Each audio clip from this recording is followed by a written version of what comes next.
साथियों, बहुत बहुत स्वागत है आप सभी का। आज के इस वीडियो में हम लोग सीटेट दिसंबर 2024 में पूछे गए प्रश्नों के बारे में बात करेंगे। इस वीडियो में हम लोग पेपर 1 के बारे में बात करेंगे, जो 1 to 5 के लिए पूछा गया क्वेश्चन है। तो इसमें सारे प्रश्नों को आप एंड तक देखिएगा, वीडियो काफ़ी इम्पोर्टेंट होने वाली है। तो ये जो है हमारा सेट एच है, इसको हम आज के इस वीडियो में देखेंगे। तो चलिए शुरू करते हैं। सबसे पहले शुरू करेंगे चाइल्ड डेवलपमेंट एंड पेडागोजी के क्वेश्चन से। तो ये हमारा पार्ट 1 है।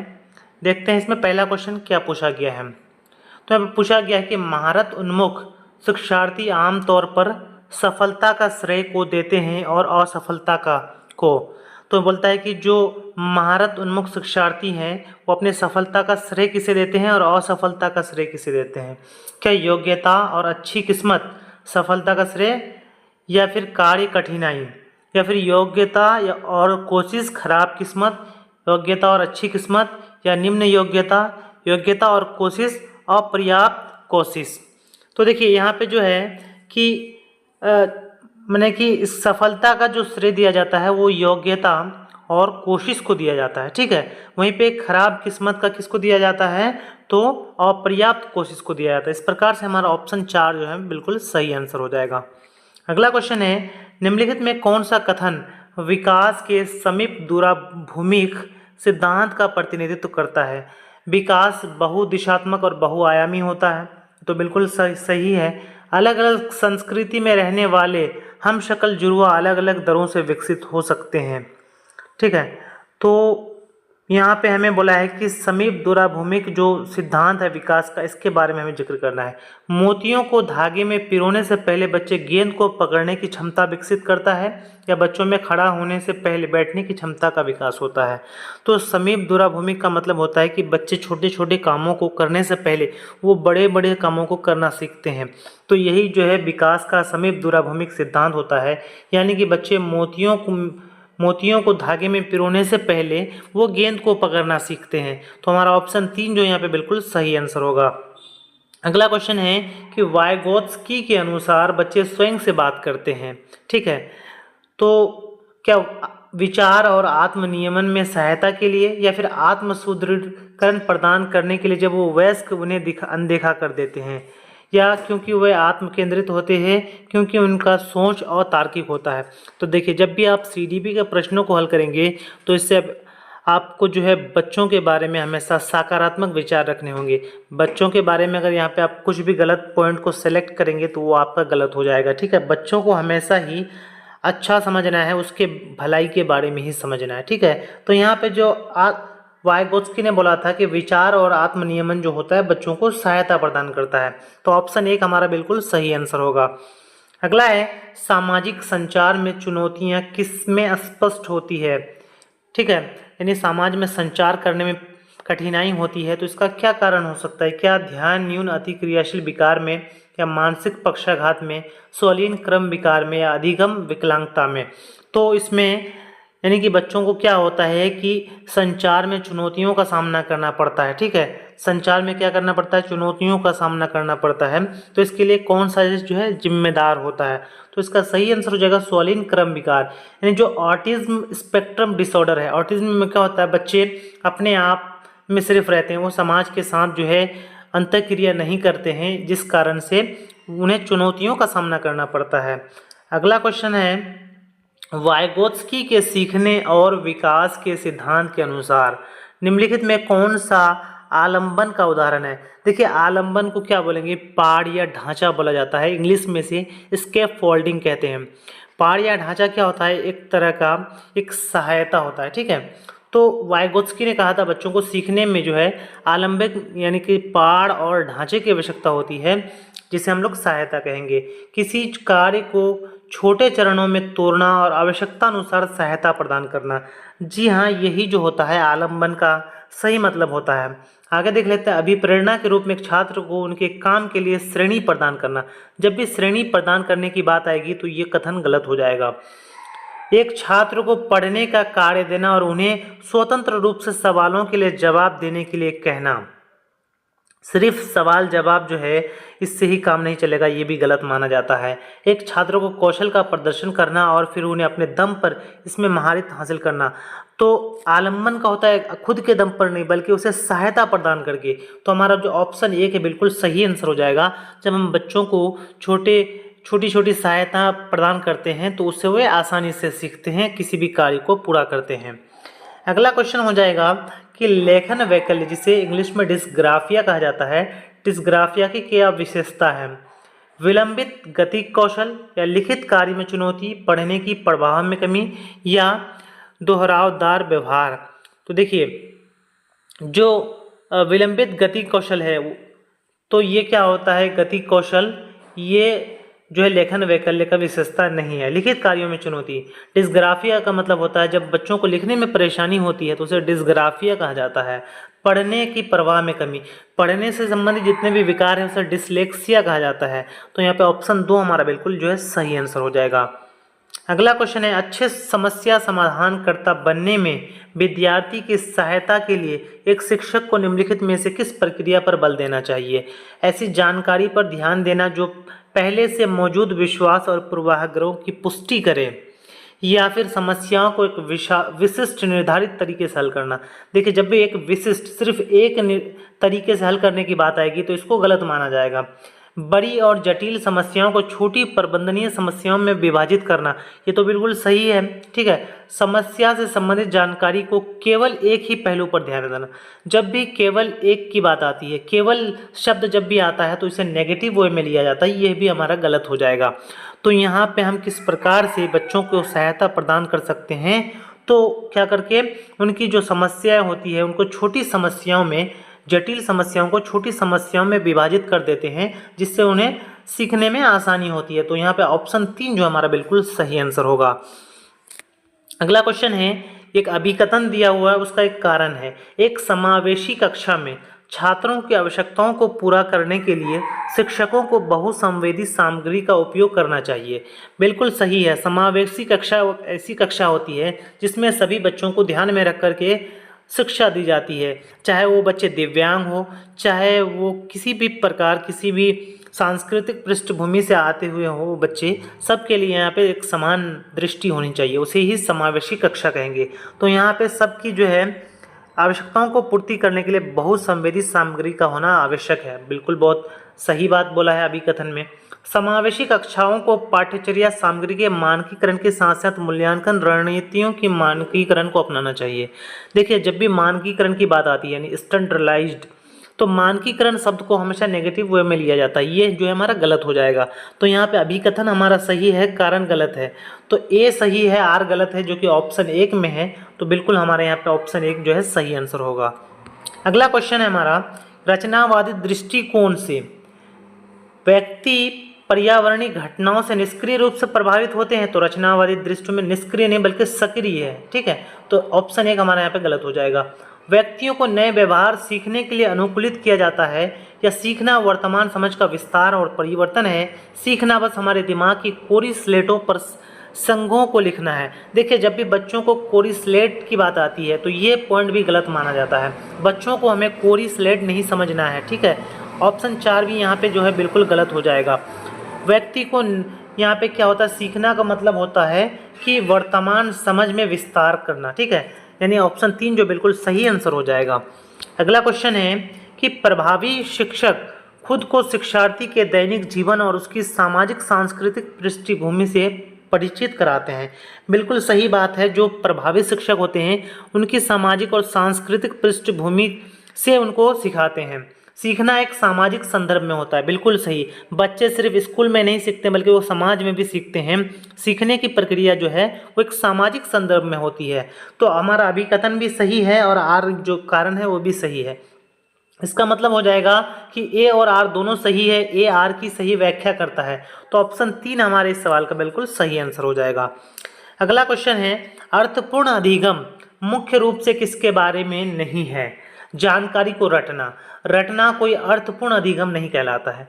अवधारणाओं को समझना बिल्कुल सही है। ज्ञान का निर्माण करना ये भी सही है। कौशल का विकास ये भी बिल्कुल सही ठीक है, तो यहाँ पे बोला है कि अर्थपूर्ण अधिगम कौन सा नहीं होगा, तो जानकारी को रटना, यही हमारा सही आंसर हो जाएगा। ठीक है, आगे क्वेश्चन है कि शिक्षिका को अपनी कक्षा में लड़कों को खेलों में भाग लेने के लिए प्रोत्साहित करना चाहिए, वो लड़कियों को कला अलंकरण के कार्य देने चाहिए।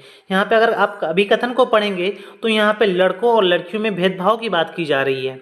ठीक है, कि लड़के जो है खेलेंगे और लड़कियां जो हैं वो कला करेंगी, तो ये बिल्कुल गलत माना जाता है, जेंडर बायस के रूप में आता है, ये हमारा गलत हो जाएगा। अगला है, बच्चे मुख्य रूप से अंतर्निहित जैविक भिन्नताओं के कारण जेंडर भूमिकाएं ग्रहण करते हैं। ठीक है, तो यहाँ पे हमारा कौन सा ऑप्शन बिल्कुल सही हो जाएगा, तो यहाँ पे दोनों ही कथन जो है गलत है। ठीक है, दोनों ही कथन गलत हैं, इस प्रकार से हमारा दो ऑप्शन बिल्कुल सही हो जाएगा, ए और आर दोनों गलत है। अगला है कि गति संवेदी शिक्षार्थी, ठीक है, गति संवेदी शिक्षार्थी यानी काइनेस्थेटिक लर्नर्स के माध्यम से सीखना पसंद करते हैं। जो गति संवेदी होते हैं वो किसके माध्यम से सीखना पसंद करेंगे, क्या देख करके या छूने से या करने और चलने फिरने या फिर सुनने में। तो देखिए, गति संवेदी आप यहाँ पर समझ सकते हैं कि जो गति करके चीज़ों को सीखते हैं, इसका मतलब होता है कि वो कोई भी काम को कर करके और उसको चलने फिरने के माध्यम से सीखते हैं। तो इस प्रकार से तीन ऑप्शन जो हमारे यहाँ पे बिल्कुल सही आंसर होगा।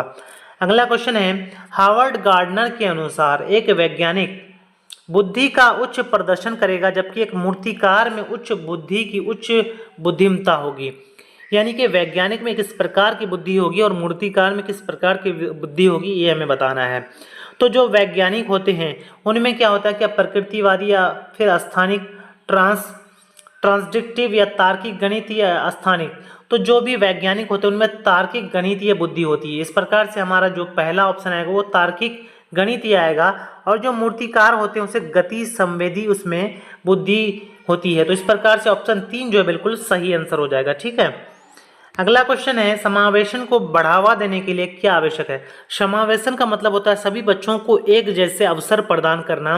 ठीक है, कक्षा को सभी के लिए एक जैसा बनाना, इसे ही समावेशन कहते हैं।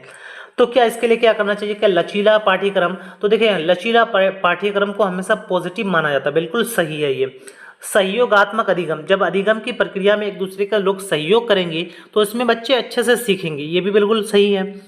पृथक्करण और नामीकरण, देखिए जब हम बच्चों को उसके श्रेणी के आधार पर अलग अलग कर देते हैं तो इससे बच्चों में एक भेदभाव पैदा हो जाता है जो कि समावेशन को बढ़ावा नहीं देगा। गम्य इमारत, अच्छी इमारतें होनी चाहिए, यानी एसेसिबिलिटी ऑफ बिल्डिंग ऐसे बनाए जाने चाहिए जो दिव्यांगों के लिए भी अच्छे हों और सामान्य बच्चों के लिए भी। तो इस प्रकार से 1, 2 और 4 हमारा सही यहाँ पे हो रहा है ऑप्शन। तो कौन सा आंसर सही हो जाएगा, 1, 2 और 4, यानी कि ऑप्शन 4 हमारे यहाँ पे बिल्कुल सही आंसर होगा। अगला क्वेश्चन है, जब बच्चे खाली जगह अनुभव करते हैं तो बेहतर रूप से सीखते हैं। गतिविधि के दौरान निम्न स्तर की सतर्कता, देखिए जब निम्न स्तर की सतर्कता होगी यानी कि लो लेवल ऑफ अलर्टनेस होगा तो बच्चे इसमें नहीं सीख पाएंगे बेहतर तरीके से। अगला है, सीखने के लिए मध्यम स्तर का उत्साह, जब बच्चे उत्साह में होते हैं, उन्हें सीखने की उनमें उत्सुकता होती है तो बच्चे इसमें अच्छे से सीखते हैं। प्रदर्शन करने के लिए उच्च स्तर पर चिंता, देखिए चिंता भी जब आ जाएगी बच्चों में, जब चिंता आ जाएगी तो वो फिर सीख नहीं पाएंगे, गलत हो जाएगा। अधिगम व्यवस्था, इसका मतलब होता है लर्नड हेल्पलेसनेस, जब बच्चे ऐसा महसूस करते हैं कि वो पढ़ने के योग्य नहीं है, वो अपने आप को हेल्पलेसनेस महसूस करते हैं, तो ऐसे में भी यहाँ पे क्या नहीं होगा, अधिगम नहीं होगा। तो इसके लिए होना चाहिए कि बच्चों के बीच हो मध्य स्तर का उत्साह होना बहुत ही जरूरी होता है। तो ऑप्शन 2 हमारा बिल्कुल सही आंसर होगा। अगला क्वेश्चन है, अभिकथन दिया हुआ है और कारण दिया हुआ है। 5-6 वर्ष से कम उम्र के बच्चों को ठीक से और रेखाओं के भीतर लिखने के लिए दबाव नहीं डालने चाहिए।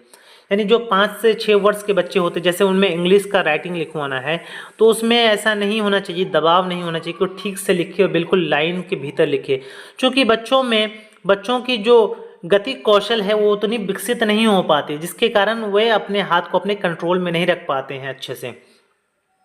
कारण है, बच्चे 5-6 साल के बाद गति कौशल का बेहतर नियंत्रण प्राप्त करते हैं। तो जब बच्चे की उम्र 5 या 6 साल से अधिक हो जाती है तो इसमें वो बेहतर प्रदर्शन करते हैं उनके जो कौशल होते हैं वो बेहतर हो जाते हैं। तो इस प्रकार से यहाँ पे हमारा जो अभिकथन है और कारण दोनों ही सही है। ठीक है, तो यहाँ पे हमारा क्या हो जाएगा कि ऑप्शन 3 सही आंसर हो जाएगा। ए और आर दोनों सही है, ए आर की सही व्याख्या करता है। अगला है, बच्चे अक्सर अपने आसपास की घटनाओं की अपनी व्याख्या लेकर आते हैं। बारिश क्यों होती है ये पूछे जाने पर सिया कहती है, भगवान अपने कंधों पर पानी की बाल्टियां ढो ढो कर थक चुके थे, ऐसा व्याख्या। ठीक है, ऐसे बच्चे बोलते हैं। तो इनसे इनका मतलब क्या कारण हो सकता है? क्या चित्रित करती है कि बच्चों का एक आत्म केंद्रीय दृष्टिकोण है और वे दूसरे के दृष्टिकोण पर विचार नहीं कर सकते हैं। देखिए, आत्म केंद्रित जो दृष्टिकोण होता है, इसमें क्या होता है, सिर्फ बच्चे अपने बारे में सोचते हैं, तो अपने ही जो उनका दृष्टिकोण होता है उनके बारे में ही वो बात करते हैं। तो ऐसा भी नहीं है। ठीक है, आत्म केंद्रित दृष्टिकोण ऐसा नहीं होता। ठीक है, स्पष्ट करती है कि बच्चे तर्क करने में सक्षम नहीं है। ऐसा भी नहीं कि बच्चों को तर्क नहीं करना आता है, ये गलत माना जाएगा।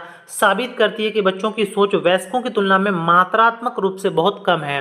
देखिए, बच्चों में जो सोच होती है वो मात्रात्मक रूप से नहीं बल्कि गुणात्मक, यानी बच्चों का सोच का जो गुण होता है और वो वयस्कों की तुलना में थोड़ा सा कम होता है, लेकिन मात्रात्मक रूप से यहाँ पे बराबर होता है। तो ये भी हमारा कथन गलत हो जाएगा। संकेत देती है कि बच्चे अपने सांस्कृतिक परिवेश में अनुकूलन सहज समझ होती है, वे घटनाओं को समझने की कोशिश करते हैं। तो जी हाँ, इनमें एक समझ है, घटनाओं को वो समझने की कोशिश करते हैं। ऑप्शन 4 जो बिल्कुल सही आंसर होगा। मैं आपको हमेशा कहता हूँ, जब भी आप सीडीपी को हल करेंगे तो आपको हमेशा बच्चों के परिप्रेक्ष्य के बारे में सोचना चाहिए। अगला क्वेश्चन है, पियाजे ने संज्ञानात्मक विकास का किस प्रकार वर्णन किया है? एक सतत निरंतरता के रूप में, या 4 अतिव्यापी संस्कृति विशिष्ट चरण में, या 4 गुणात्मक रूप से भिन्न चरणों में, या 3 प्रगतिशील स्तर में। तो जो पियाजे ने संज्ञानात्मक विकास के सिद्धांत दिए उनमें से उन्होंने 4 जो है उनमें स्टेज बताए हैं। पहला जो है वो सेंसरी मोटर कहा जाता है। ठीक है, दूसरा प्री ऑपरेशनल, और तीसरा जो है कंक्रीट ऑपरेशनल, चौथा जो आता है वो फॉर्मर ऑपरेशनल में आता है। तो इस प्रकार से 4 गुणात्मक वे नियम दिए हैं, 4 गुणात्मक चरण दिए हैं। ठीक है, तो ऑप्शन 3 जो हमारे यहाँ पे बिल्कुल सही आंसर होगा। अगला क्वेश्चन है कि विद्यालय में खेलने के समय ऋषभ एक 7 वर्षीय लड़के ने खेलने के लिए एक गुड़िया उठाई। उसके कुछ साथियों ने उसकी इस पसंद के खिलौने के लिए उसका मजाक उड़ाया। एक शिक्षक जो अपने विद्यार्थियों में लैंगिक भूमिका के संदर्भ में लचीलापन विकसित करना चाहता है, तो इस कथन में निम्नलिखित में कौन सी प्रतिक्रिया देनी चाहिए? ठीक है, क्या ऋषभ से बात करनी चाहिए कि गुड़िया लड़कियों के लिए उपयुक्त है, लड़कों को गुड़िया के साथ नहीं खेलना चाहिए? तो ये बिल्कुल ऐसा नहीं करना चाहिए, ये जेंडर बायस कहलाएगा। ठीक है, लड़के और लड़की एक तरह की क्रियाओं को यहाँ पे कर सकते हैं। ऋषभ को कहनी चाहिए कि वो किसी और खिलौने के साथ खेले क्योंकि उसके दोस्तों को ये मंजूर नहीं। तो ऋषभ ऐसा क्यों करेगा? वो खुद की मर्जी से काम करेगा, क्यों अपने दोस्तों की मर्जी से करेगा? तो ये भी गलत माना जाएगा। ऋषभ को गुड़िया के साथ खेलने देना चाहिए और दूसरे बच्चों को कहना चाहिए कि वो भी अपनी पसंद का कोई खिलौना चुन सकते हैं। तो यहाँ पे हर बच्चों को ये आज़ादी होनी चाहिए कि वो अपने पसंद अनुसार कोई भी खिलौने का चयन कर सकते हैं। बिल्कुल सही कथन है। बिना कुछ कहे गुड़िया को हटा देना चाहिए और ऋषभ को खेलने के लिए कार दे देनी चाहिए। तो ऐसा भी नहीं करना चाहिए। ठीक है, किसी को नज़रअंदाज नहीं करना है, आपको सबकी भावनाओं को यहाँ पे सम्मान देना है। तो यहाँ पे इस प्रकार से ऑप्शन 3 जो है बिल्कुल हमारा सही आंसर होगा। अगला क्वेश्चन है, विकास के संदर्भ में एक समय सीमा जिसमें एक व्यक्ति विशिष्ट उत्प्रेरणाओं के प्रति परिवर्धित संवेदनशील रखता है, जिससे कि वो कुशल तरीके से कार्य करने के लिए विशेष कौशल विकसित कर सके, वो विकास की कहलाई जाती है। यानी एक व्यक्ति जो है वो विशिष्ट उत्प्रेरणाओं के प्रति परिवर्तनशील और संवेदनशील रखता है और वो बहुत मेहनत करता है अपने कौशल को विकसित करने के लिए। तो क्या वो प्रोत्साहन अवधि में आएगा, उत्प्रेरक अवधि, चुनौतीपूर्ण अवधि, या फिर कूट लेखन या एनकोडिंग विधि?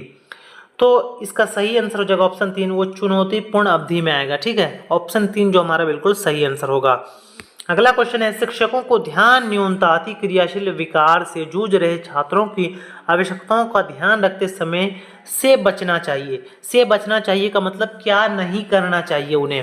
देखिए, अति ध्यान न्यून अति क्रियाशील, जिसे हम लोग ADHD भी कहते हैं, ADHD, attention hyper attention disorder, hyper disorder. ठीक है, इस प्रकार से जो है क्या विकर्षण और शोर करने से पाठ्यक्रम सामग्री और दिशा निर्देशों में लचीलापन, तो लचीलापन होना बहुत जरूरी होता है। कार्य को छोटे आसानी से प्रबंधनीय भागों में तोड़ना, ये भी बिल्कुल सही है। बहुसंवेदी सामग्री का उपयोग करना, जब बच्चों को हम समावेशी कक्षा में सिखाएंगे तो उसमें बहुसंवेदी सामग्री का प्रयोग करेंगे, ये भी बिल्कुल सही होता है। लेकिन जो ADHD वाले जो बच्चे होते हैं, ये जो है हमेशा थोड़े में ही हाइपर एक्टिव हो जाते हैं, शोर शराबे में ये नहीं अधिगम कर सकते हैं। तो इस प्रकार से जो है हमें क्या करना चाहिए, विकर्षण जो डिस्ट्रक्शन होते हैं उसको और शोर शराबे को ध्यान में रखना चाहिए और इससे बचना चाहिए। अगला क्वेश्चन है कि लॉरेंस कोहलबर्ग ने तर्क दिया है कि, देखिए कोहलबर्ग ने नैतिक विकास का सिद्धांत को दिया है, ठीक है।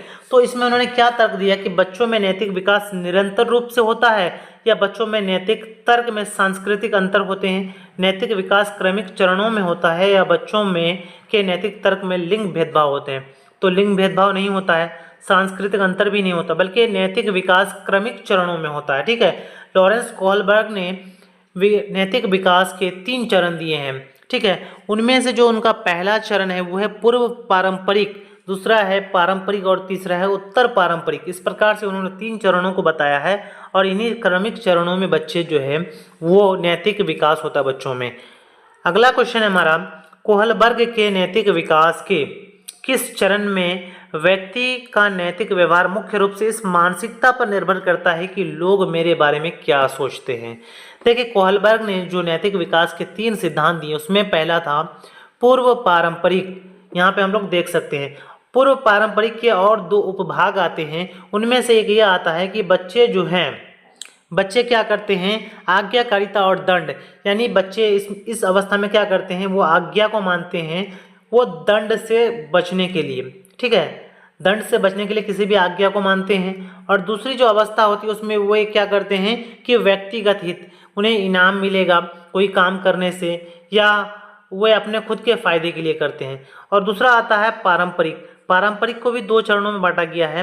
एक होता है कि बच्चे इसमें क्या सोचते हैं कि एक अच्छा लड़का या अच्छा लड़की बनने के बारे में सोचते हैं, और जो दूसरा होता है क्या होता है कि सामान्य न्यायिक व्यवस्था को, जो सामाजिक न्याय होता है उसको बनाए रखने में यहाँ पे बच्चे मदद करते हैं। उत्तर पारंपरिक में क्या होता है कि बच्चे अपने हिसाब से यहाँ पे सोचते हैं। तो यहाँ पे बोला है कि यहाँ पे लोग मेरे बारे में क्या सोचेंगे, यानी अपने यहाँ पे अच्छाई और बुराई के बारे में सोचना, ये पारंपरिक अवस्था में आता है। किस अवस्था में आता है, पारंपरिक अवस्था में आता है। ऑप्शन 4 जो बिल्कुल सही आंसर होगा।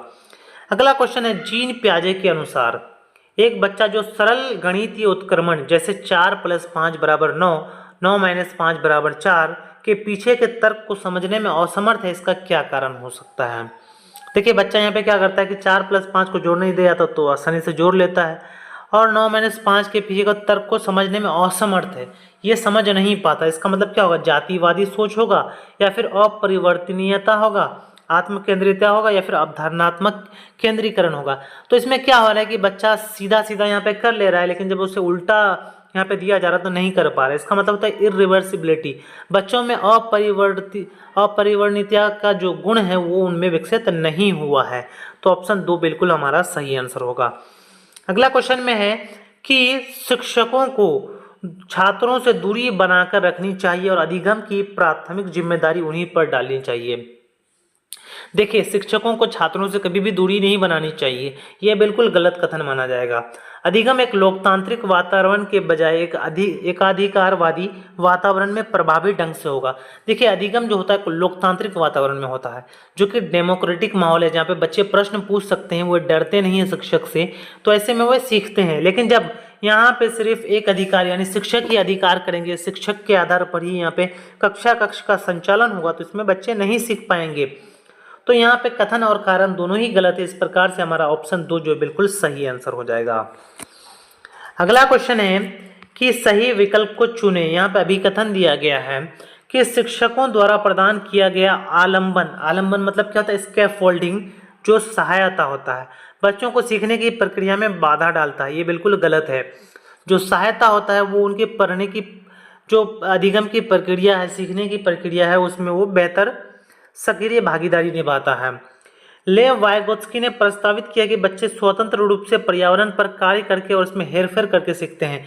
लेव वाइगोत्स्की ने ही ये सिद्धांत दिया है कि बच्चों में जो है इसके फोल्डिंग यानी कि पाड़ या ढांचा जो होता है, जिसे हम लोग आलम्बन भी कहते हैं, इसके जरिए वो आसानी से सीखते हैं। ये लेव वाइगोत्स्की ने कहा था, और इन्होंने ये नहीं कहा था कि बच्चे खुद से सीखते हैं, स्वयं से सीखते हैं, ऐसा नहीं कहते। तो यहाँ पे अगर देखेंगे तो अभिकथन और कारण दोनों ही गलत है। इसका मतलब हो जाएगा हमारा ऑप्शन 2 सही आंसर। अगला क्वेश्चन है, निम्न में कौन बाहरी अभिप्रेरणा का सही वर्णन करता है। देखो, अभिप्रेरणाएं दो प्रकार का होता है, एक होता है बाहरी अभिप्रेरणा, होता है आंतरिक अभिप्रेरणा। आंतरिक अभिप्रेरणा का मतलब होता है कि जब बच्चे अपनी आंतरिक संतुष्टि के लिए अधिगम करते हैं, वो सीखना चाहते हैं अपनी आंतरिक संतुष्टि के लिए, तो इस प्रकार से उसे आंतरिक अभिप्रेरणा कहेंगे। लेकिन बाहरी अभिप्रेरणा में क्या होता है कि बच्चे सीखते हैं यानी दबाव में, या फिर वे किसी इनाम के लिए या फिर अपने किसी फायदे के लिए जब वो सीखते हैं तो उसे बाहरी अभिप्रेरणा कहा जाता है। तो यहाँ पे देखते हैं अभिप्रेरणा जो वातावरणीय परिणाम से आता है, या फिर वह अभिप्रेरणा जो व्यक्तिगत संतुष्टि की भावना से आती है, या अभिप्रेरणा जो कार्य के व्यक्तिगत आनंद से आती है, या अभिप्रेरणा जो आंतरिक कारणों से आती है। तो यहाँ पे अगर 2, 3 और 4 देखें तो ये आंतरिक प्रेरणा का उदाहरण है, ठीक है। लेकिन वहीं पे अभिप्रेरणा जो वातावरणीय परिणाम से आती है, वातावरण में हमें किस प्रकार से इसका फायदा मिलेगा, तो इस प्रकार ये बाहरी अभिप्रेरणा जो है कहलाता है। अगला क्वेश्चन है, पियाजे के संज्ञानात्मक विकास के सिद्धांत के संवेदी चालक अवस्था के 2 महत्वपूर्ण संज्ञानात्मक विकास मील के पत्थर हैं। यानी इनके जो संवेदी चालक अवस्था है, इनमें 2 चीज़ों के बारे में यहाँ पे जिक्र किया गया है। वो क्या क्या है? क्या जीववाद और परिवर्तन है, वर्गीकरण और क्रमबद्धता है, वस्तु अस्थायित्व या अस्थितिक अनुसरण है, या प्रतिवर्ती चिंतन और परिकल्पित निर्गमनात्मक तर्क है। तो देखिए इसमें क्या हो जाएगा, जो संवेदी चालक अवस्था होता है, सेंसरी मोटर जो स्टेज होता है, इसमें बच्चे वस्तु अस्थायित्व का गुण रखते हैं, ठीक है, और स्थिति अनुसरण करते हैं। तो ऑप्शन 3 जो हमारा बिल्कुल यहाँ पे सही आंसर होगा। अगला क्वेश्चन है, बच्चे अनियंत्रित पैदा होते हैं और उन्हें सामाजिक होने की आवश्यकता होती है। देखिए, अनियंत्रित पैदा नहीं होते हैं, गलत कथन माना जाएगा। इस दुनिया में अनुवांशिक कोड के साथ आते हैं जो उनकी नियति तय करते हैं। देखिए, नियति सिर्फ आनुवांशिकता के आधार पर तय नहीं होती है, बल्कि उनका समाज कैसा है इस पर भी उनका नियति तय होता है। ये भी गलत माना जाएगा। उस सामाजिक सांस्कृतिक संदर्भ से बहुत प्रभावित होते हैं जिसमें वे बड़े होते हैं, या इस संसार में खाली स्लेट या कोरी पट्टी के रूप में आते हैं। मैंने आपको कहा कि बच्चों को कभी भी खाली प्लेट या कोरी स्लेट नहीं समझना है, ये भी गलत माना जाएगा। तो यहाँ पे बहुत इंपॉर्टेंट है ऑप्शन 3 कि वो जिस सामाजिक परिवेश में बड़े होते हैं उनमें वे अच्छे तरीके से प्रभावित होते हैं। ये काफ़ी इंपॉर्टेंट है, ठीक है। ऑप्शन 3 जो हमारा बिल्कुल सही आंसर है। बढ़ेंगे आगे, अब हम लोग पार्ट 2 में आएंगे। पार्ट 2 में हम लोग गणित के प्रश्नों को यहाँ पे हल करेंगे। तो देखिए, पहला यहाँ पे है कि 9 kg में से 7 kg 7 ग्राम को घटाने पर क्या परिणाम आएगा। देखिए, 9 kg है, 9 kg को हम लोग लिखते हैं 9.000, और इस प्रकार से 7 पॉइंट क्या बोला है 7 ग्राम, तो 7 ग्राम को हम लोग लिखेंगे 0.007। इस प्रकार से इसको जब माइनस करेंगे तो यहाँ पे आएगा 3, यहाँ पे 9, यहाँ पे 9, और यहाँ पे कितना जाएगा 1। तो इसका सही आंसर क्या जाएगा 1.993 kg, जो कि ऑप्शन 4 में है। ऑप्शन 4 हमारे यहाँ पे सही आंसर होगा। अगला क्वेश्चन है कि कक्षा 3 में 150 बच्चों को उनकी पसंदीदा एक फल के बारे में पूछा गया और 5 पसंदीदा फलों के परिणाम को निम्नलिखित तालिका में लिखा गया। इस प्रकार से बोला है कि सही विकल्प का चयन करें। सेब और अमरूद पसंद करने वाले बच्चों की संख्या समान है। तो अगर हम सेब देखें तो 28 है और अमरूद पसंद करने वाले 26 है। समान हैं तो दोनों नहीं हैं, ये ऑप्शन 1 हमारा गलत है। अंगूर और केलों को पसंद करने वाले बच्चों की संख्याओं का अंतर 16 है। तो अंगूर अगर पसंद करने वाले देखें 28 है और केला पसंद करने वाले देखें 14 है, तो दोनों का अंतर कितना का था 14 का, लेकिन यहाँ पे बोला है 16 का अंतर होगा, ये भी गलत है। आम और केला पसंद करने वाले बच्चों की संख्या अमरूद पसंद करने वाले बच्चों की संख्या की दुगुनी है। यानी आम और केला अगर देखें तो यहाँ पे 44 और 14 दोनों मिलाकर के कितना हो गया 58 बच्चे पसंद करते हैं। वही बोलता है कि अमरूद पसंद करने वाले बच्चों की संख्या का दुगुना है, तो अमरूद पसंद करने वाले 26, तो 26 का ये दुगुना है कि 58? नहीं, ये भी गलत है। तो इस प्रकार से 1, 2 और 3 गलत होगा। इसका मतलब 4 जो ऑप्शन है यहाँ पे चौथा ऑप्शन बिल्कुल सही होगा। इसमें बोला है कि 10 बच्चे इस तालिका में दिए गए किसी भी फल को पसंद नहीं करते हैं। तो जब आप इन सभी आंकड़ों को जोड़िएगा तो आपका जो कुल योग आएगा 140 आएगा। लेकिन यहाँ पे 150 बच्चों की पसंद के बारे में बोला गया था। इसका मतलब ये हुआ कि इनमें से कोई भी जो फल है वो 10 बच्चों को पसंद नहीं है। ऑप्शन 4 हमारा सही आंसर हो जाएगा। अगला क्वेश्चन है कि गणित की कक्षाओं में निम्नलिखित में कौन सा रचनात्मक आकलन के बारे में सबसे कम उपयुक्त है? यह विद्यार्थियों की भ्रांतियों की पहचान करने में सहायक करता है। जो रचनात्मक आकलन होता है कि वो भ्रांतियों को पहचान करने में सहायक हो सकता है। ठीक है। यह संचय मूल्यांकन उपलब्ध कराता है जो कि बच्चों के श्रेणीबद्ध करने में सहायता करता है, या फिर निर्देशात्मक क्रियाकलापों के दौरान विद्यार्थियों की प्रगति को जांचता है। प्रगति को जांचने का काम करता है, बिल्कुल सही है। विद्यार्थियों की अवधारणात्मक समझ की पहचान करना, बिल्कुल सही कि अवधारणात्मक समझ की भी पहचान करता है। लेकिन बोला कि सबसे कम उपयुक्त है, इसका मतलब होगा कि यहाँ पे बच्चों को श्रेणीबद्ध नहीं करना चाहिए। ठीक है। रचनात्मक आकलन में क्या होता है कि बच्चों की यहाँ पे जो भ्रांति है उसे पहचानना चाहिए, अवधारणात्मक समझ हो गया, उनकी प्रगति होगी, इन्हें जानना जरूरी है। लेकिन ये नहीं कि आप बच्चों को श्रेणीबद्ध कर रहे हैं, उनको उनकी नॉलेज के आधार पर श्रेणी में बांट रहे हैं, तो ये गलत माना जाएगा, ये नहीं होना चाहिए। ठीक है। बढ़ेंगे अगले क्वेश्चन में। एक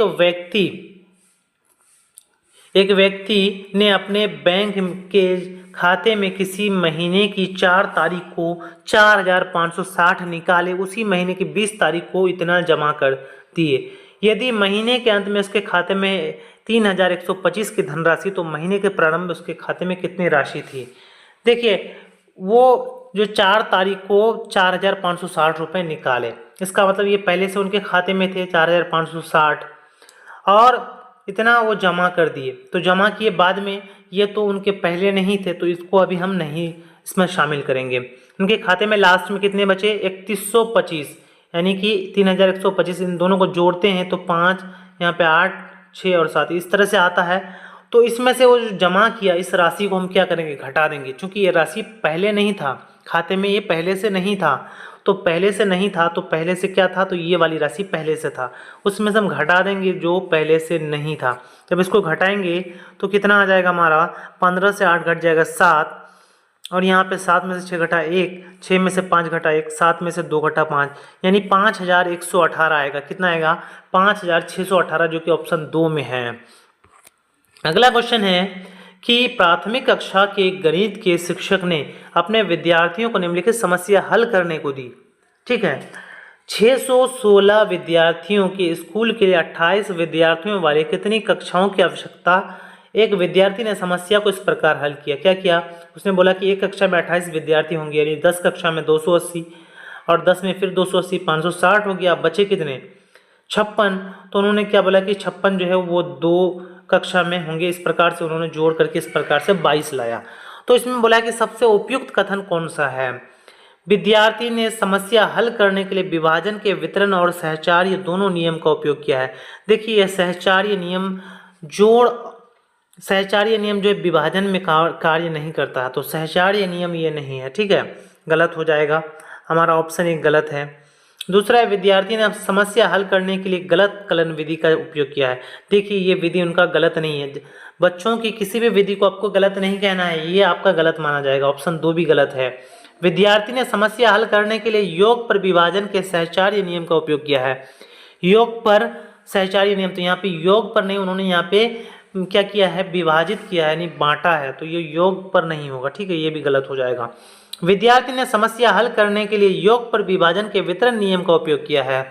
देखिए, उन्होंने योग पर विभाजन नियम का वितरण का उपयोग किया है, तो ठीक है, ऑप्शन 4 जो हमारे यहाँ पे बिल्कुल सही माना जाएगा। ठीक है, बढ़ेंगे आगे। अगला क्वेश्चन है, एक त्रिभुज जिसकी सभी भुजाएं अलग अलग लंबाई की होती हैं वो क्या कहलाता है? तो जिनकी लंबाई अलग अलग होंगी वे विषम बाहु त्रिभुज कहलाते हैं। ठीक है, ऑप्शन 1 बिल्कुल हमारा सही आंसर हो जाएगा, सॉरी ऑप्शन 1 हो जाएगा, ऑप्शन 1। आगे बढ़ते हैं। अगला है 31 से 60 तक के बीच की अभाज्य संख्याओं का योग क्या है, ये बताना है। ठीक है, तो 31 से 60 तक में कौन कौन सी अभाज्य संख्याएं आती है, सबसे पहले हम उसको लिख लेते हैं। तो पहली जो अभाज्य संख्या आएंगी इनके बीच में, तो 37 आएगी। 37 के बाद 39 तो आपका नहीं आएगा, फिर आ जाएगा 41। 41 के बाद आपका क्या आ जाएगा, 43 आ जाएगा। 43 के बाद 47, 47 के बाद फिर क्या आएगा, 53 आएगा, और 53 के बाद 59 आएगा। 2, 4 और 6, इस प्रकार से 6 जो है यहाँ पे हमें संख्याएं देखने को मिल रही है, अभाज्य संख्या। इन सभी को अगर हम जोड़ते हैं तो 9 और 3 12, 12 7 19, 19 और 3 22, 22 और 1 कितना हो जाएगा, 23 और 7 30 का 0 हासिल, 3 3 5 8, 8 5 13, 4 17, 4 21, 4 25 और 3 28। इस प्रकार से अगर कुल योग देखें तो 280 आता है। इनमें से हमें योग निकालने बोला था, तो यहाँ पे ऑप्शन 1 में है 280 बिल्कुल सही आंसर होगा। अगला क्वेश्चन है कि यहाँ पे है 38 नंबर में 201 के पूर्ववर्ती और 4781 के परवर्ती का गुणनफल क्या होगा। देखिए पूर्ववर्ती बोला है, यानी 201 से पहले क्या आएगा, तो आ जाएगा 200, ठीक है। और 4781 के बाद क्या आएगा, तो 4782 आ जाएगा, ठीक है। इन दोनों का गुणनफल निकालने बोला, कर देंगे गुना। तो 2 का करेंगे 2 से 4, 8 का 2 से 16 का 6 हासिल बचा 1, 7 दूनी 14, 15 का 5 हासिल 1, 4 दूनी 8 1 9, इतना आएगा। और लास्ट में 00 आ जाएगा, तो 956400, 956400 आपको यहाँ पे ऑप्शन 4 में देखने को मिलेगा, ये सही आंसर होगा। अगला क्वेश्चन है सबसे उपयुक्त संज्ञानात्मक कौशल क्या है जो विद्यार्थियों को विशेषताओं और गुणों के अनुसार आकृतियों को पहचान और उसका समूह बनाने में मदद करता है। तो क्या हो जाएगा, क्या संरक्षण होगा, अपघटन, वर्गीकरण या क्रमबद्धता। देखिए बच्चे उनकी विशेषताओं के आधार पर क्या करते हैं, उनकी पहचान करते हैं। तो जब भी विशेषताओं के आधार पर पहचान किया जाता है तो उसे हम लोग क्या बोलेंगे, वर्गीकरण बोलेंगे। यानी बच्चा वर्गीकरण सीख चुका है, जिससे उनके गुणों का जो है पहचान वो कर सकते हैं। अगला क्वेश्चन है विद्यार्थियों को भाग की समस्या हल करने में कठिनाई आती है क्योंकि भाग की समस्या की दैनिक जीवन में कोई उपयोगिता नहीं है। ये बिल्कुल गलत बात है। भाग की जो समस्याएं हैं वो दैनिक जीवन में काफ़ी उपयोगी मानी जाती है। भाग की समस्याओं को हल करने के लिए कोई अनौपचारिक कलन विधि नहीं होती। बहुत सारी अनौपचारिक कलन विधियाँ होती है, ये गलत है। भाग की समस्या हल करने के लिए आवश्यक है कि विद्यार्थी जमा, घाटा और गुणा अच्छी तरह से जान ली, ये बात भी बिल्कुल सही है। विद्यार्थी भाग का चिन्ह पसंद नहीं करते, ये भी गलत है। इस प्रकार से हमारा ऑप्शन 3 जो है बिल्कुल सही माना जाएगा कि भाग की समस्या को बच्चे तभी हल कर सकते हैं जब वो जमा, घाटा और गुणा को अच्छी तरह से जानते हैं। अगला क्वेश्चन है कि दूसरी कक्षा के अधिकांश शिक्षार्थी 4 कैंडी और 3 कैंडी जैसी 2 मात्राएं जोड़ने में सक्षम होते हैं, जबकि एक वर्कशीट पर 4+5 लिखने के लिए कहा जाता है तो अधिकांश वही शिक्षार्थी ऐसा करने में असमर्थ होते हैं। राष्ट्रीय पाठ्यचर्या रूपरेखा 2005 के अनुसार इसका क्या कारण हो सकता है। तो बच्चे जो है यहाँ पे मूर्त रूप से सीखते हैं, ठीक है, लेकिन जब अमूर्त रूप से बात आती है तो वे नहीं कर पाते हैं। तो क्या शिक्षार्थी वास्तविक गणित सीखने में रुचि नहीं रखते, ये गलत हो जाएगा। शिक्षार्थी अमूर्त गणितीय प्रतीकों को उपयोग के लिए तैयार नहीं है। तो देखिए वे मूर्त रूप से तो जान जाते हैं लेकिन अमूर्त रूप से वे अभी तैयार नहीं है। तो ये ऑप्शन 2 सही माना जाएगा। शिक्षार्थियों को योग ठीक से नहीं सिखाया जाता है, ये भी गलत माना जाएगा। आपको यहाँ पे नेगेटिव पॉइंट्स को यहाँ पे आपको लेना ही नहीं है, जितने भी नेगेटिव पॉइंट्स हैं। कुछ शिक्षार्थी गणितीय कौशल में कमजोर होते हैं, आपको बच्चे को कमजोर भी नहीं समझना है, ये भी गलत माना जाएगा। अगला क्वेश्चन है तीसरी कक्षा के एक विद्यार्थी से जब 105 को अंकों के रूप में लिखने के लिए कहा गया तो वो 1005 लिखता है। यह क्या इंगित करता है? क्या उसे स्थानीय मान की अवधारणा को समझने में और सहायता की आवश्यकता है? जी बिल्कुल, ये कथन तो सही लग रहा है। वो गणित सीखने में अयोग्य है, गलत। विद्यार्थी सीखने में कमजोर है, ऐसा भी नहीं कि विद्यार्थी कमजोर है, वो शरारती है, ऐसा भी नहीं है। तो इसका सही आंसर हो जाएगा ऑप्शन ए कि उनमें जो स्थानीय मान है उसकी अवधारणा विकसित और भी करनी होगी। अगला है भिन्नों की अवधारणा के संदर्भ में निम्नलिखित में से कौन सा कथन सत्य नहीं है? यह एक समान वस्तुओं वाले समूह के भाग को निरूपित करता है, या यह भिन्न का गणितीय नोटेशन एक अनुपात के रूप में निरूपित किया जा सकता है, या एक पूर्ण का वह भाग निरूपित करता है जो कि 1 से बड़ा हो, या एक भिन्न का गणितीय चिन्ह नोटेशन एक विभाजन समस्या को निरूपित करने के लिए किया जा सकता है।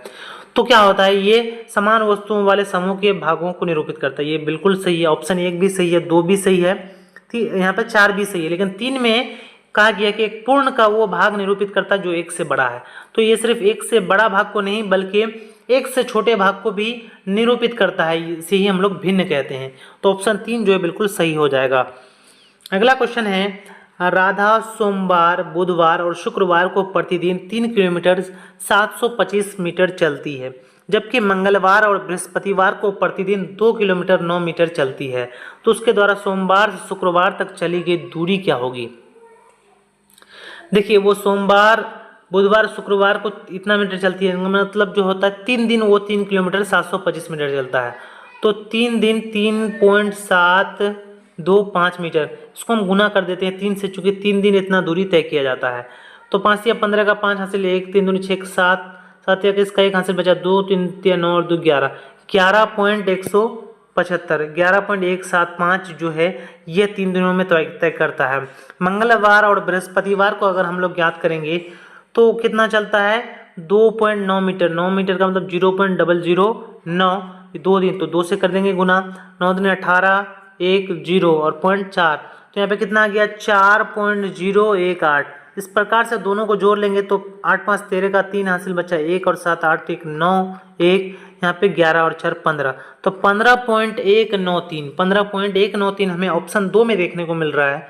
इतनी दूरी जो है तय की जाएगी। अगला क्वेश्चन है, जैस्मीन ने कहा एक आयत के में विपरीत भुजाओं के 2 युग्म समांतर होते हैं, एक वर्ग में 2 विपरीत भुजाओं के 2 युग्म समांतर होते हैं, उसी प्रकार एक समांतर चतुर्भुज में भी, इसलिए आयत और वर्ग दोनों समांतर चतुर्भुज होंगे। जैस्मिन वैन हीले के सिद्धांत के ज्यामितीय चिंतन के किस स्तर पर है? ठीक है, किस स्तर पर है ये हमें बताना है। तो इस प्रकार अगर हम देखें, क्या औपचारिक निगमन, दृश्यकरण, विश्लेषण या संबंधों की समझ, तो इसमें बच्चा जो है संबंध अच्छे से कर पा रहा है, एक आकृति का संबंध दूसरे आकृति से अच्छे से कर पा रहा है, इसका मतलब इसमें जो संबंधों की समझ है वो अच्छे से विकसित हो गई है। तो ऑप्शन 4 हमारा सही माना जाएगा। अगला क्वेश्चन है, अंकों 5 9 0 2 और 6 को इस प्रकार से 6 अंकों की बनाई जानी चाहिए कि बनने वाली सबसे बड़ी और सबसे छोटी संख्या का योग क्या है। ठीक है, तो इस प्रकार से हम अगर इन अंकों से देखें तो 6 अंकों की सबसे बड़ी संख्या बनाने के लिए हमें इन्हें अवरोही क्रम में लिखना पड़ेगा। तो इसको क्या लिखते हैं? सबसे पहले बड़ी वाली अंक 9 8 6 5 और 2 0, इस प्रकार से एक बड़ी संख्या हम बना ली। अब छोटी बनाना है तो उसको हम आरोही क्रम में लिखेंगे। तो देखिए 0 को अगर पहले लिखेंगे तो ये फिर 5 अंकों की संख्या हो जाएगी, तो 0 को हमें दूसरे नंबर पे लिखना है, फिर 5 6 8 और 9। तो इनका क्या बोला है कि इन सभी का योग क्या होगा? तो योग निकालने के लिए जोड़ देंगे 9 8 2 10 का 0 हासिल बचा 1 और 5 6 और 7 12 का 2 हासिल 1 और 6 7 5 12 का 2 हासिल बचा 1 1 और 8 9 9 2 11। तो इस प्रकार से हम देखेंगे 11 92 20 9, 11 92 20 9। यहाँ पे देखेंगे तो ऑप्शन 2 में हमें दिख रहा है, ऑप्शन 2 जो हमारे यहाँ पे बिल्कुल सही आंसर माना जाएगा।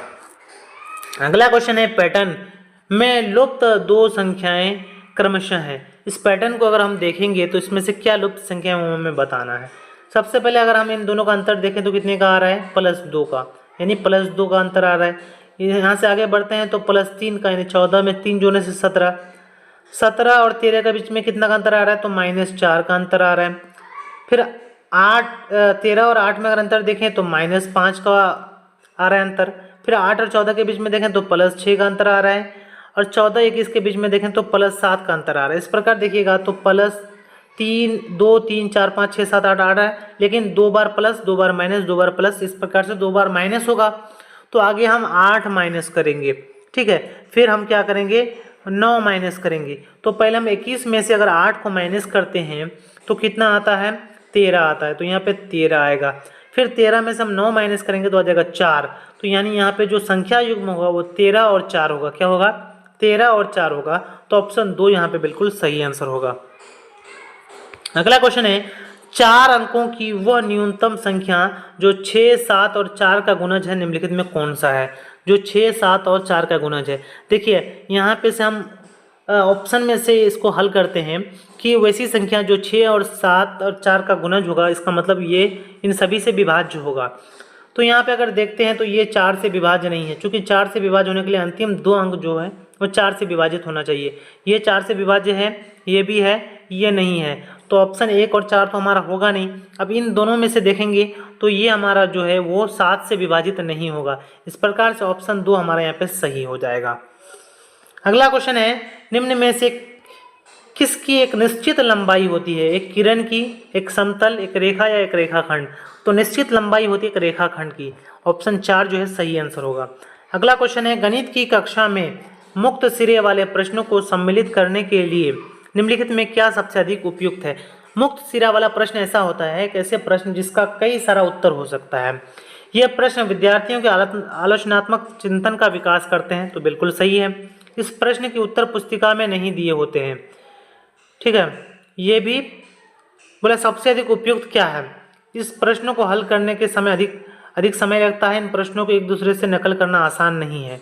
तो ये तीनों ही यहाँ पे गलत कथन है। इनमें सबसे उपयुक्त कथन माना जाता है ऑप्शन 1 कि आलोचनात्मक चिंतन को बढ़ावा मिले इससे।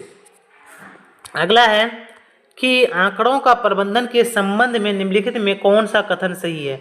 एक रेखा आलेख आंकड़ों की विभिन्न श्रेणियों के बीच तुलना करने में काम आता है, या एक आयत चित्र किसी एक संपूर्ण विभिन्न भागों की तुलना करने के लिए उपयोग किया जाता है। आंकड़ों का आलेखों द्वारा प्रदर्शन समझने में बहुत आसान होता है जब भी आंकड़ों का रुझान या तुलना दिखाई हो। एक दंड आलेख ऐसे आंकड़े प्रस्तुत करते हैं जो समय के साथ साथ लगातार बदलते रहते हैं। तो ऐसा नहीं है, आंकड़ों का जो प्रबंधन है उसमें क्या होता है, आंकड़ों को हम बहुत ही आसानी से समझ पाते हैं और इनकी तुलना भी कर पाते हैं। तो ऑप्शन 3 जो है वो सही माना जाएगा।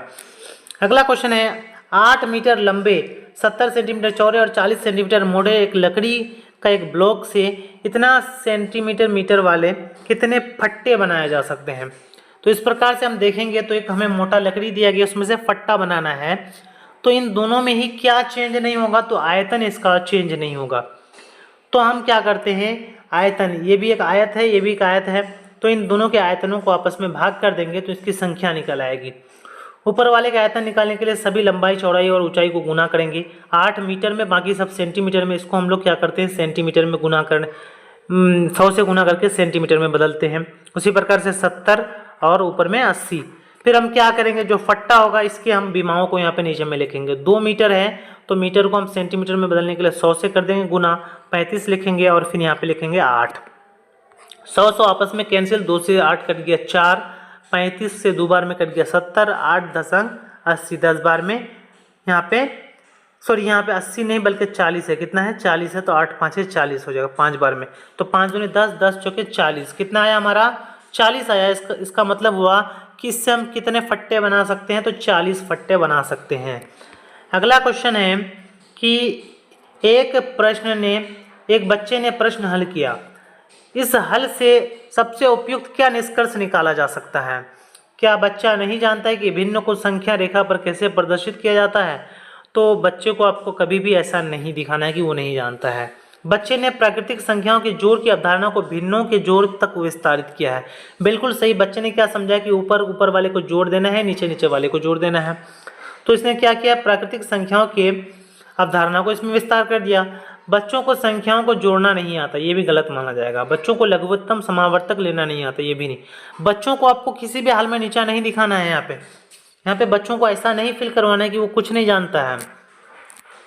अगला है कि राष्ट्रीय शिक्षा नीति 2020 गणित और कंप्यूटेशनल सोच के महत्व को बढ़ावा देती है, क्योंकि इससे क्या होता है, AI, मशीन लर्निंग और डेटा साइंस जैसी उभरती हुई तकनीकों का आधार है। ये एक शिक्षक का स्थान ले सकता है। तो कभी भी ऐसा नेगेटिव थॉट नहीं आना चाहिए। ये स्कूल में सीखने का सबसे कठिन पहलू है, ये भी गलत माना जाएगा। ये मानव अस्तित्व के लिए मूलभूत है, ऐसा भी नहीं कि मानव के लिए बहुत ही मूलभूत है, ठीक है। ये क्या होता है कि इससे हमें मशीन लर्निंग, डेटा साइंस और उभरती हुई तकनीकों का एक आधार के रूप में इसको जाना जाता है। अगला क्वेश्चन है, राष्ट्रीय पाठ्यचर्या रूपरेखा 2005 के अनुसार गणित के शिक्षक को इस ओर ध्यान केंद्रित करने की जरूरत है। संस्मरण और गहन रूप से एल्गोरिथम को बढ़ावा देना। देखिए, संस्मरण का मतलब होता है हम बच्चों को यहाँ पर रटने की और याद करने के बारे में बढ़ावा दे रहे हैं, तो ये गलत माना जाता है NCF के तहत। गणितीय तर्क विचार को बढ़ावा देना, इसकी जरूरत है, बिल्कुल सही माना जाएगा। सही उत्तरों के लिए एकमात्र अधिकारी बनाना, तो एकमात्र जो शब्द है इसमें गलत माना जाता है, तो एकमात्र भी हमारे यहाँ पे गलत हो जाएगा। तो बी ऑप्शन जो यहाँ पे सही होगा, यानी केवल बी। अगला है कि इस प्रकार में दिया गया चौथी कक्षा में के बच्चों को क्षेत्र की अवधारणा से परिचित कराने का सबसे प्रभावी तरीका कौन सा है? सूत्र आधारित विधि या सन्निकट और अनुमान, टेस्लेशन या गिनतारा। क्षेत्रफल की जानकारी देना है बच्चों को, तो हम क्या करेंगे, सूत्र तो उसे रटवाएंगे नहीं, सन्निकट और अनुमान से इसमें भी काम नहीं चलेगा, अबेकस से जोड़ घाटा सिखाया जाता है, टेस्लेशन यानी जो टाइलिंग है, टाइलिंग में अलग अलग टाइल्स का प्रयोग करके बच्चों को हम लोग क्या कर सकते हैं, उसमें क्षेत्रफल की अवधारणा को विकसित किया जा सकता है। अगला है कि यहाँ पे एक दिया हुआ है हमें एक प्रॉब्लम, इसको सॉल्व करना है कि इसका मान कितना होगा। तो सबसे पहले हम इसका एलसीएम करते हैं, तो नीचे वाले का एलसीएम कितना आ जाएगा, 56 हो जाएगा। ठीक है, 7 8 56, 8 चौक 32 आ जाएगा यहाँ पे, प्लस 14 चौक 56, तो 4 5 20 आ जाएगा, माइनस 8 7 56, 7 7 49 आ जाएगा। अब इसको हल करते हैं, 32 और 20 कितना होता है, 52, 52 माइनस 49 और बटे में 56, तो यहाँ पे कितना आ जाएगा, ऊपर में 3 नीचे में 56, 3 बटे 56 आ गया। इस प्रकार से हमारा ऑप्शन 1 जो है वो सही आंसर हो जाएगा। अगला है, निम्न में से किस अक्षर की 2 सममिति रेखाएं हैं? देखिए सममिति रेखा हम किसे बोलेंगे, जैसे कि कोई एक अक्षर है, इसको हम 2 बराबर भागों में अगर विभाजित कर देते हैं तो इसे हम सममिति कहेंगे। क्या कहेंगे, सममिति। तो इसमें एक ही सममिति है, हम इसी प्रकार से इसको 2 बराबर भागों में बांट सकते हैं। अगर इस प्रकार से बांटेंगे तो 2 बराबर भागों में नहीं बटेगा। लेकिन यहाँ पे हमें बोला है कि कौन से अक्षर है जिसमें 2 सममिति रेखाएं हैं। ई में अगर इसको हम ऐसे बांटते हैं तो 2 रेखाओं में 2 भागों में बढ़ गया, ऐसे बांटेंगे तो नहीं होगा, ये गलत हो जाएगा। यू को ऐसे बांटते हैं तो बढ़ जाता है, ऐसे बांटेंगे तो गलत हो जाएगा। एच को अगर ऐसे करते हैं तो 2 बराबर भागों में बढ़ गया, और ऐसे भी करते हैं तो 2 बराबर भागों में बढ़ गया, यानी एच जो है इसकी 2 सममित रेखाएं होंगी। ठीक है, एच जो है हमारा सही आंसर हो जाएगा ऑप्शन 3। अगला क्वेश्चन है कि निम्नलिखित में कौन सा भारतीय गणित से संबंधित नहीं है? सूर्य सिद्धांत, बोधायन, शुल्ब सूत्र या लीलावती या चरक संहिता। तो इसमें भारतीय गणित से संबंध नहीं है, वो है चरक संहिता। ठीक है, ऑप्शन 4 सही हो जाएगा। अगला क्वेश्चन है कि संख्या इतना है, इसमें से 5 और 7 के स्थानीय मानों का अंतर क्या होगा? तो इस संख्या में से अगर 5 का स्थानीय मान लिखे तो 5 का स्थानीय मान कितना हो जाएगा, 5 के आखिर में आ जाएगा 4 जीरो। और उसी प्रकार से 7 का स्थानीय मान, तो 7 का स्थानीय मान क्या है, 2.5 है, तो यहाँ पे आ जाएगा। इन दोनों का अंतर करेंगे तो 0, यहाँ पे 3 9 9 और यहाँ पे क्या आ जाएगा 4। तो इस प्रकार से देखेंगे 49 930, 49 930 ऑप्शन 3 में देखने को मिल रहा है, तो ऑप्शन 3 जो हमारा बिल्कुल सही आंसर होगा। तो चलिए बढ़ते हैं फटाफट से आगे। अब देखेंगे पार्ट 3 को, यानी कि एनवायरनमेंटल स्टडीज ईवीएस के प्रश्नों को। तो पहला यहाँ पे है कि अभिकथन है और इसका जो है कारण है, तो इसमें हमें देखना है हाथियों के झुंड में केवल हथनियाँ और बच्चे ही रहते हैं। तो ये बात बिल्कुल सही है कि हाथियों का जो झुंड होता है उसमें हाथी और उसके बच्चे रहते हैं, यानी हथनियाँ और बच्चे, उसमें जो मेल हाथी होता है वो नहीं रहता है। हाथी 14 से 15 साल तक के बाद झुंड छोड़ देते हैं और अकेले रहते हैं, ये बात भी बिल्कुल सही है। तो यहाँ पे अभिकथन और कारण दोनों ही सही है। तो यहाँ पे क्या है कि दोनों अभिकथन और कारण सही है, कारण अभिकथन की सही व्याख्या करता है, तो ऑप्शन 3 हमारा सही आंसर होगा। अगला क्वेश्चन है कि एनसीईआरटी की पर्यावरण अध्ययन की पुस्तिका में अध्याय 4 खाए आम 12 महीने में आम पापड़ बनाने की कहानी है, ताकि न सिर्फ प्रक्रिया और तकनीक को बच्चे समझे बल्कि पकाने और संरक्षण के कौशल को भी सराहा सके। राष्ट्रीय पाठ्यचर्या की रूपरेखा 2005 के अनुसार इस पाठ के माध्यम से ईवीएस पढ़ाने का कौन सा सामान्य उद्देश्य प्राप्त किया जा सकता? क्या वस्तु को बनाने की क्रिया कितनी श्रम की जरूरत होती है उसकी व्याख्या करना, तो श्रम से यहाँ पे हमें कोई मतलब नहीं है। प्राकृतिक परिवेश में किस प्रकार से विभिन्न वस्तुएं बनाई जा सकती है उसकी चर्चा करना। तो सिर्फ विभिन्न वस्तुओं को बनाए जाने की हमें तकनीक को यहाँ पर नहीं सीखना है, बल्कि अमूर्त के स्थान पर अपने अनुभवों के पहलुओं से जुड़े अवलोकन एवं उदाहरणों की सहायता से समझ का विकास करना। तो यहाँ पे सबसे मेन बात है कि हमें समझ का विकास करना, ये हमारे लिए काफ़ी इंपॉर्टेंट हो जाता है। आम पापड़ किस प्रकार से बनाया जाता है इसकी समझ विकसित करना। तो इसमें सिर्फ हम आम पापड़ को ही नहीं बल्कि इससे संबंधित जितने भी अवधारणाएं होती हैं, जैसे कि उनको कैसे सुरक्षित रख सकते हैं, क्यों वो सुरक्षित रहते हैं, इस प्रकार से कई तरह के जो यहाँ पे अवधारणाएं हैं वो विकसित होने लगती है। अगला है मोहन कक्षा 5 का एक पर्यावरण अध्ययन का शिक्षक है। वो अपनी कक्षा में निम्नलिखित गतिविधियों को श्यामपट्ट पर लिखता है। अपने माता पिता और दादी के साथ समय पानी की उपलब्धता के बारे में पता करें और इसकी वर्तमान स्थिति से तुलना करें। उपरोक्त गतिविधि के लिए निम्नलिखित में कौन सी सबसे उपयुक्त रणनीति होगी? क्या भूमिका निर्वहन करना चाहिए यानी कि रोल प्ले, परियोजना यानी कि प्रोजेक्ट, चर्चा करना या साक्षात्कार यानी इंटरव्यू? तो इसमें बच्चों के सीखने के लिए सबसे अधिक क्या बढ़िया हो सकता है इसमें? तो भूमिका निर्वहन इसमें हो नहीं सकता। इसमें परियोजना का आयोजन किया जाना चाहिए, यानी बच्चों को परियोजना बनाने के लिए देना चाहिए कि आप जो है पता कीजिए परियोजना में कि कौन कौन जो रणनीति है उसका उपयोग किया जाता था। तो इस प्रकार से ऑप्शन 2 जो है बिल्कुल सही आंसर माना जाएगा। अगला क्वेश्चन है, अर्चना क्लास 4 की एक पर्यावरण अध्ययन की शिक्षिका है। वो अपनी कक्षा में बच्चों के 2 समूह बनाती है और विद्यालय में यूनिफॉर्म होनी चाहिए या नहीं इस विषय पर वाद विवाद गतिविधि कराती हैं। अर्चना ने अपनी कक्षा में वाद विवाद क्यों कराया? निम्नलिखित में कौन सा सबसे उपयुक्त कारण नहीं हो सकता है? देखिए, वाद विवाद का यहाँ पे उपयुक्त कारण कौन सा नहीं हो सकता है? वाद विवाद से बच्चों को किसी बात के विभिन्न पहलुओं के बारे में सोचने और समझने का मौका मिलता है, तो बिल्कुल सही है। लेकिन बोला कौन सा कारण यहाँ पे नहीं हो सकता है, तो सही है। कक्षा में बच्चों को अपनी राय रखने के लिए प्रोत्साहन मिलता है और कक्षा में बच्चों को अपने अनुभव साझा करने का अवसर प्राप्त होता है, तो अनुभव से भी इसमें प्राप्त होता है, ये भी बिल्कुल सही है। वाद विवाद से बच्चे अपने साथियों का ज्ञान का आकलन कर लेते हैं। तो देखिए, ज्ञान का आकलन, अपने साथियों से ज्ञान का आकलन कर लेते हैं, ये नहीं होता, ठीक है, ये गलत माना जाएगा। तो ऑप्शन डी जो है वो गलत है। जिस भी ऑप्शन में हमें ऑप्शन डी है वो तो हमारा गलत ही हो जाएगा। इस प्रकार से हमारा ऑप्शन जो 4 है वो सही हो जाएगा कि इसमें बच्चों को अपने राय भी रखने का प्रोत्साहन मिलता है और इसमें बच्चे अनुभव भी साझा करते हैं। तो ऑप्शन जो 4 है यहाँ पे बिल्कुल सही आंसर हो जाएगा। अगला क्वेश्चन है कि बच्चा विभिन्न कुशल कार्यों जैसे खेती और दैनिक जीवन में उसकी विरासत बुजुर्गों का वर्णन करता है। उपरोक्त क्या कथन है? ठीक है, दैनिक जीवन में उसका बुजुर्गों से उसका वर्णन करता है, तो वो क्या सीखने के सूचक हैं, सीखने का उद्देश्य है, दक्षता कथन या सीखने के प्रतिफल?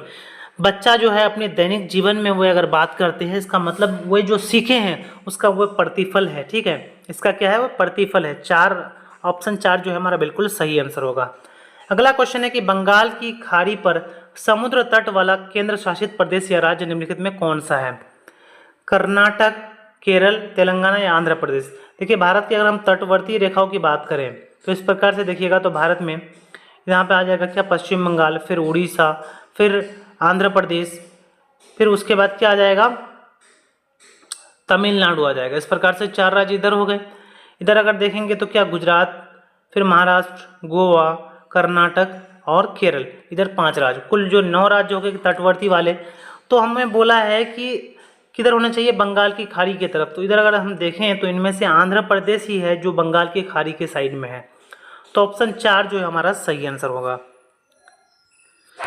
अगला क्वेश्चन है, एनसीईआरटी के पर्यावरण अध्ययन की 5वीं कक्षा की पाठ्यपुस्तक में पाठ 13 गौरव जानी की अद्भुत यात्रा का वर्णन करती है। ये पाठ निम्नलिखित में से किस थीम का हिस्सा है? देखिए, जब भी बच्चा यात्रा करेगा तो उसमें से क्या उसमें सीख सकता है? आपसी संबंध, काम और खेल, परिवार और मित्र, या फिर आवास?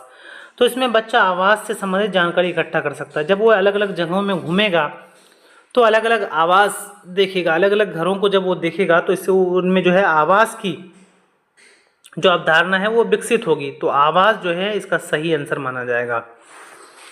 अगला क्वेश्चन है, पर्यावरण अध्ययन की एक रचनावादी कक्षा में निम्नलिखित में कौन सी क्रिया नहीं होती हुई दिखाई देती है?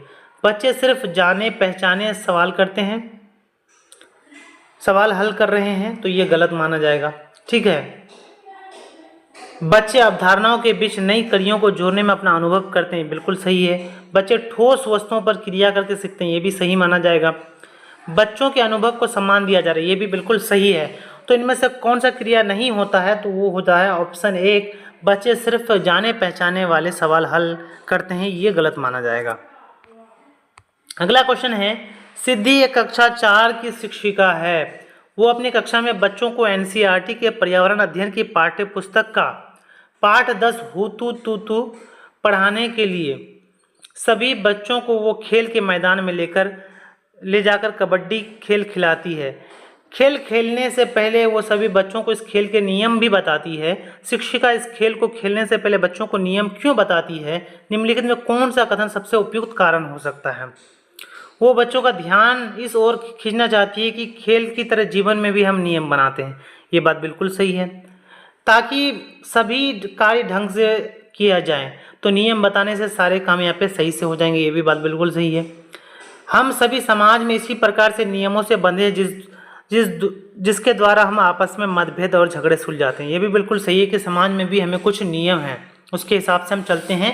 उसी प्रकार से खेल में भी नियम है।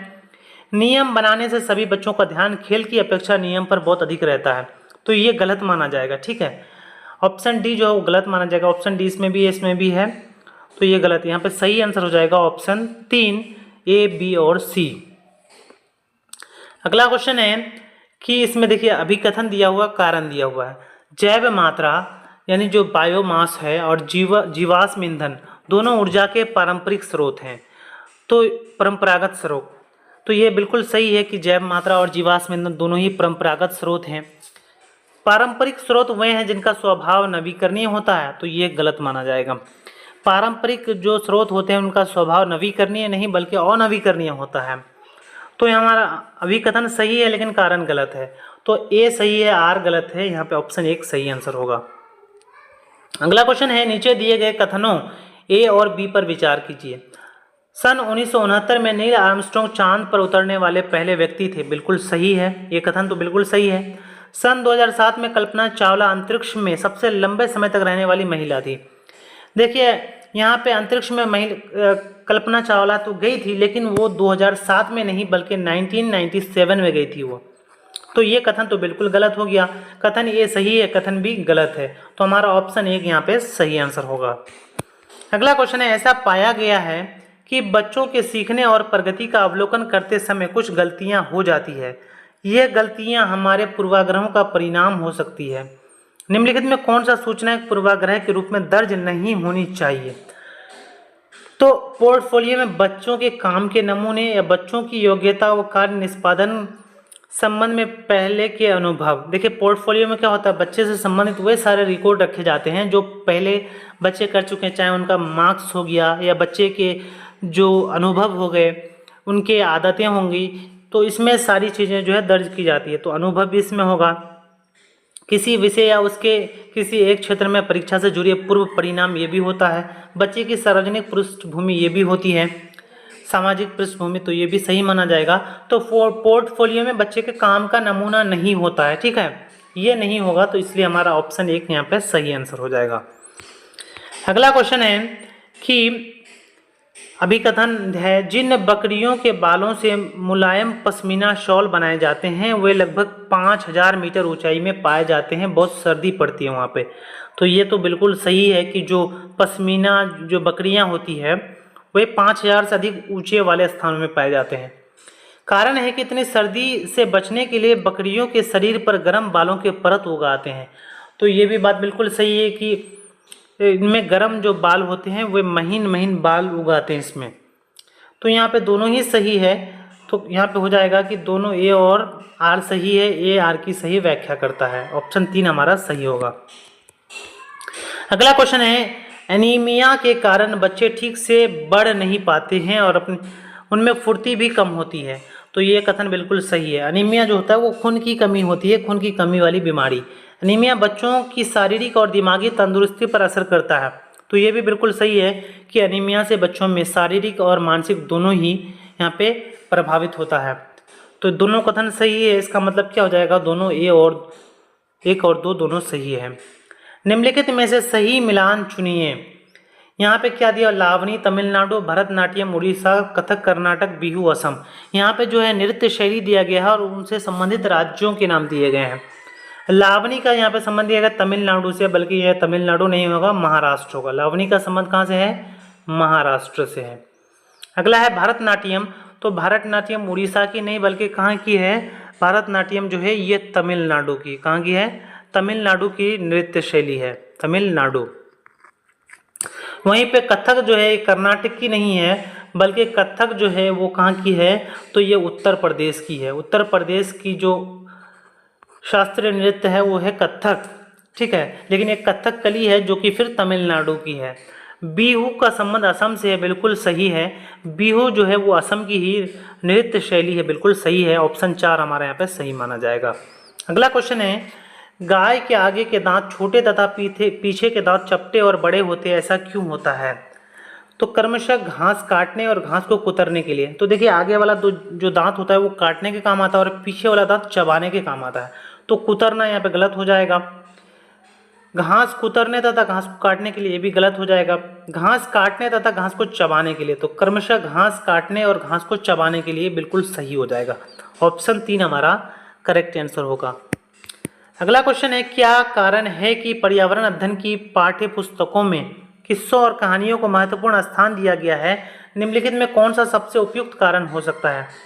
प्राथमिक स्तर पर पर्यावरण अध्ययन के शिक्षक किस्से और कहानियों को रुचि लेकर सुनाते हैं, इसलिए उनको महत्वपूर्ण स्थान दिया गया है। देखिए इसमें शिक्षक रुचि लेते हैं, ये जो कथन है गलत हो जाएगा। बच्चों को रुचि होना चाहिए।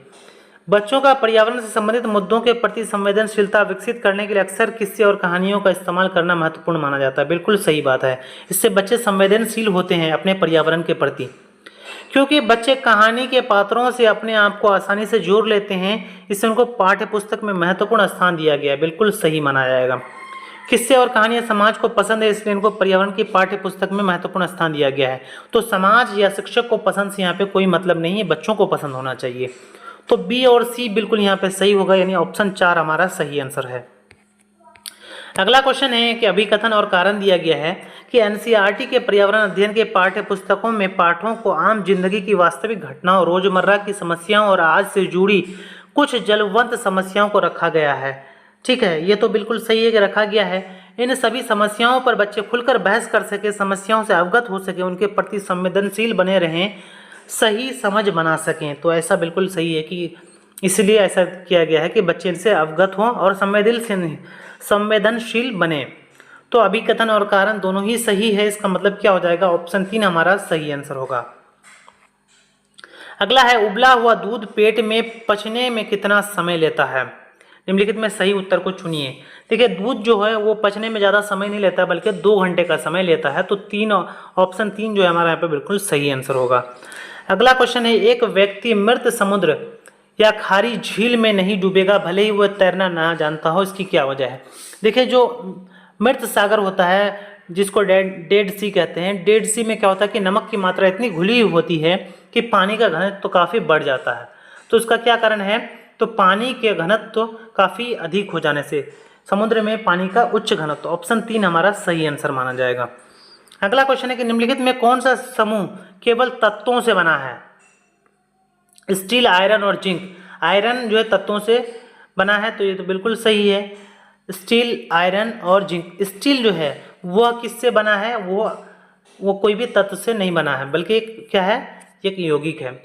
टिन, लिथियम और सोडियम। तो टिन जो एक मिश्र धातु है, ये भी गलत हो जाएगा। सोडियम, ब्रास और पोटेशियम,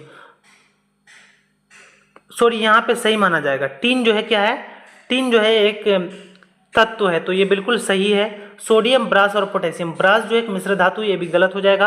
यहाँ पे ब्रॉन्ज है, ब्रॉन्ज भी एक मिश्र धातु है, ये भी गलत हो जाएगा। तो यहाँ पे सिर्फ तत्वों का कौन सा समूह है? तो ऑप्शन 2 है, टिन, लिथियम और सोडियम। अगला क्वेश्चन है, पर्यावरण अध्ययन का एक शिक्षक कुछ बच्चों के गतिविधि कराने के दौरान कुछ महत्वपूर्ण घटनाओं को अवलोकन कराता है तथा उसका एक वर्णनात्मक टिप्पणी भी दर्ज कराता है। निम्नलिखित में कौन सा आकलन का उपकरण हो सकता है? अवलोकन सूची, उपाख्यानात्मक अभिलेख या रेटिंग स्केल या पोर्टफोलियो। तो देखिए बच्चों को अगर किसी भी घटना से संबंधित हमें जानकारी देनी है तो उसके लिए एनेक्डोटल रिकॉर्ड्स, जिसे हम लोग उपाख्यानात्मक अभिलेख कहते हैं, इसका जो है बहुत यहाँ पे महत्वपूर्ण रोल होता है। तो ऑप्शन 2 यहाँ पे बिल्कुल सही माना जाएगा। अगला क्वेश्चन है, दो भारतीय पक्षी वृक्ष या झाड़ी की डाली पर अपना लटकता घोंसला बनाते हैं। ये 2 भारतीय पक्षी कौन है? बसंत गोरी और शक्करखोरा, दर्जन चिड़िया और कलचिरी या बिबिर पक्षी, शक्करखोरा और दर्जन चिड़िया। तो इसका सही आंसर हो जाएगा ऑप्शन 4, शक्करखोरा और जो दर्जन चिड़िया है, दर्जन चिड़िया, ये दोनों क्या करते हैं? लटकता हुआ घोंसला बनाते हैं और उसी में वो लोग रहते हैं। अगला क्वेश्चन है, कथन और यहाँ पे कारण दिया है कि ठंड के मौसम में छिपकली लंबे और गहरी नींद में चले जाते हैं। ये कथन बिल्कुल सही है। ठीक है, कुछ ऋतुओं में कुछ जानवर लंबी गहरी नींद में चले जाते हैं, ये भी सही है। ठीक है, तो छिपकली अक्सर गर्मी के दिनों में देखने को मिलता है। जब भी ठंडी का मौसम आता है तो छिपकली गायब हो जाते हैं, यानी कि एक लंबी गहरी नींद में चले जाते हैं।